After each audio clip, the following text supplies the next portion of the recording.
George Orwell was a man who had seen revolutions up close and watched every single one of them betray the people who made them possible.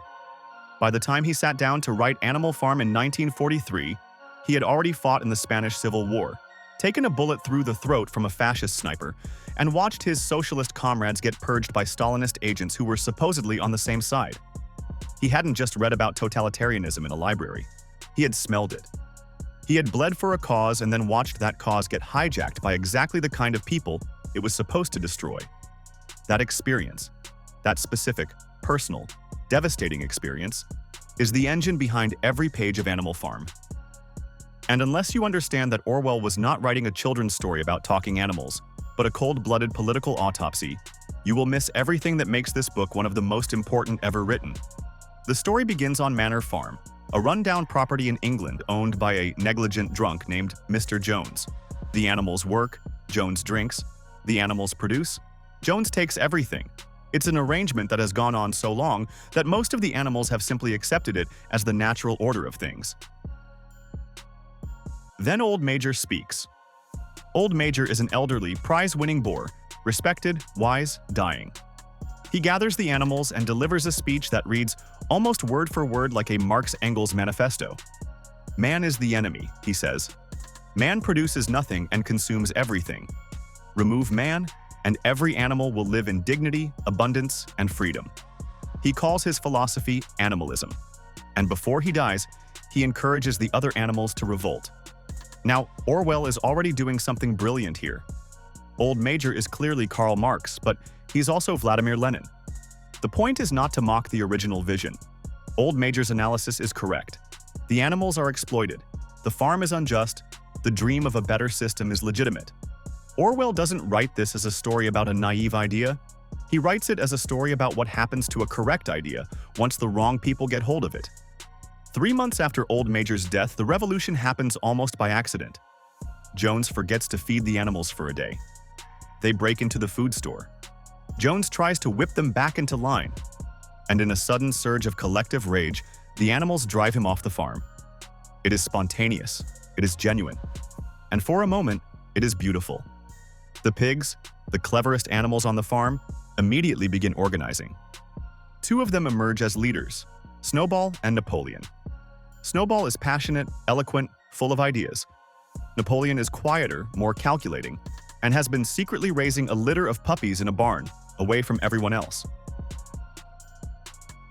The animals rename the property Animal Farm, paint the 7 commandments of animalism on the barn wall, and begin running the place themselves.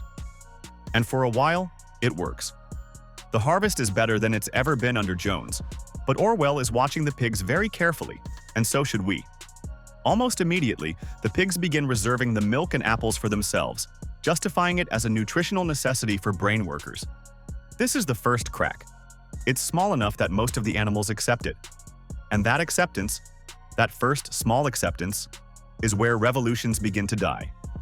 Squealer, Napoleon's propaganda minister, a small fat pig with a gift for rhetoric, explains everything away. Without the pigs, he says, Jones would come back. Do you want Jones to come back? The animals don't. So they fall in line. Orwell is showing us the anatomy of political manipulation in real time. The threat of the external enemy, real or invented, is the oldest tool in the authoritarian playbook. It's not unique to Stalinist Russia. You'll find it in every regime that has ever needed to justify why the revolution's benefits keep flowing upward. The central political conflict of the book arrives when Snowball proposes building a windmill, a grand infrastructure project that would generate electricity, reduce labor, and improve life for every animal. He has blueprints, he has plans, he has the crowd behind him. Napoleon destroys the plans. And when the moment of the vote arrives, he calls in his secret weapon, the 9 enormous attack dogs he has been raising since they were puppies. They chase Snowball off the farm forever. From this point on, Napoleon rules alone. Squealer tells the animals that the windmill was Napoleon's idea all along, and that Snowball was always a secret agent of Jones. The animals are confused. Some of them remember it differently. But the dogs growl, and the memories become flexible. This is Orwell's sharpest satirical knife. The rewriting of history. The revision of what people saw with their own eyes. In Stalin's Soviet Union, this was literal. Photographs were doctored, encyclopedias were revised, and people who had stood next to Lenin in 1917 were airbrushed into non-existence by 1937. Orwell watched this happen and understood its deepest purpose. It's not just about controlling the present. It's about making the past itself unsafe ground to stand on. If you can't trust your own memory, you can't resist. You have nothing solid to push back against. The windmill gets built anyway, under brutal conditions with increasingly reduced rations, while the pigs eat well and sleep in the farmhouse beds. Every hardship is explained by Squealer as either Snowball's sabotage or the natural difficulty of building a new society. Numbers are adjusted. Production statistics that the animals can't verify are announced with great fanfare. The animals work harder and eat less, and they're told they've never had it better. Boxer, the enormous cart horse, is the most heartbreaking figure in the entire book. He is loyal, strong, tireless, and completely devoted. His personal motto is, "I will work harder." And when he's confused, he says, "Napoleon is always right." He is the working class at its most noble and most vulnerable, giving everything, questioning nothing, trusting the system completely. When Boxer's body finally gives out, when years of overwork destroy his lungs, Napoleon sells him to a glue factory. The van comes to take him away, and some of the animals see the words on the side.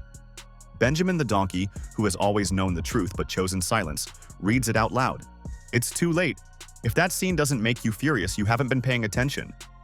Boxer represents every ordinary person who believed in the revolution, worked their entire life for it, and was discarded the moment they stopped being useful. It's not an abstraction. It's the story of tens of millions of people in the 20th century, and it is still happening today. Meanwhile, the 7 commandments of animalism, the moral foundation of the revolution, are being quietly revised, one by one. At night, no animal shall sleep in a bed becomes, no animal shall sleep in a bed with sheets. No animal shall kill any other animal becomes, no animal shall kill any other animal without cause. All animals are equal eventually becomes, all animals are equal, but some animals are more equal than others. This is probably the most famous line in the book, and it deserves more than a laugh. Orwell is describing the precise mechanism by which every ideological system that promises equality ends up justifying hierarchy. It's always done through language. The law doesn't disappear, it's amended. The principle isn't rejected, it's reinterpreted. And by the time the reinterpretation is complete, the original meaning has been hollowed out entirely, leaving only the shell of the words behind. You see this today. You see it in governments that call themselves democracies while dismantling independent courts. You see it in political movements that begin with justice and end with the persecution of anyone who questions the leadership. The language of liberation becomes the language of control, and the transition is so gradual that most people don't notice until it's finished. The book's final scene is one of the most chilling endings in all of political literature. The pigs have begun walking on 2 legs. They carry whips, they wear clothes, they invite the neighboring human farmers over for dinner and cards. The other animals watch through the window as pigs and men sit together, drink together, laugh together, indistinguishable from each other. Finally, Napoleon announces that the farm's name will be changed back to Manor Farm, completing the circle. A revolution that became the very tyranny it set out to overthrow. Orwell is not saying that revolutions are impossible. He is saying something more specific and more disturbing. That without structural safeguards, without genuine accountability, without an educated and critically thinking population, power will always reproduce itself. The faces change, the system doesn't. Animal Farm is not a warning about communism specifically. It's a warning about power, about what happens to any movement, any party, any organization when it places loyalty above truth and personality above principle. Look at what Orwell is actually describing. A charismatic founding vision that gets institutionalized. A leadership class that gradually separates itself from the people it claims to represent.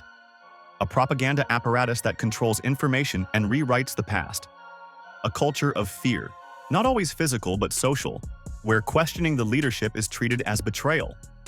And a population that is kept just exhausted enough, just confused enough, and just afraid enough to never organize effectively against it. That is not a portrait of 1917 Russia. That is a portrait of a mechanism, one that has appeared in left-wing regimes and right-wing regimes, in corporations, in religious institutions, and in political parties across the spectrum. Orwell is giving you the pattern so you can recognize it in whatever clothes it's wearing today. Here's where most people go wrong with this book. They read it as an anti-left text, a conservative argument against socialism. End of story. That completely misses the point. Orwell was a democratic socialist his entire life. He believed in the genuine liberation of working people. What Animal Farm attacks is not the dream of equality. It attacks the Stalinist betrayal of that dream. It attacks the specific pathology of a revolutionary elite that uses the language of the people to serve itself. The real target is not ideology. It's the abuse of power by people who have learned to disguise self-interest as principle. And that is an equal opportunity warning. No side of the political spectrum is immune. If you read this book and think it's only about the left, you've done exactly what Squealer would have wanted. You've walked away with a comfortable conclusion that requires no self-reflection. George Orwell looked at the 20th century and saw a simple, devastating truth. The greatest danger to a revolution is not its enemies. It's the people who lead it after the fighting is done.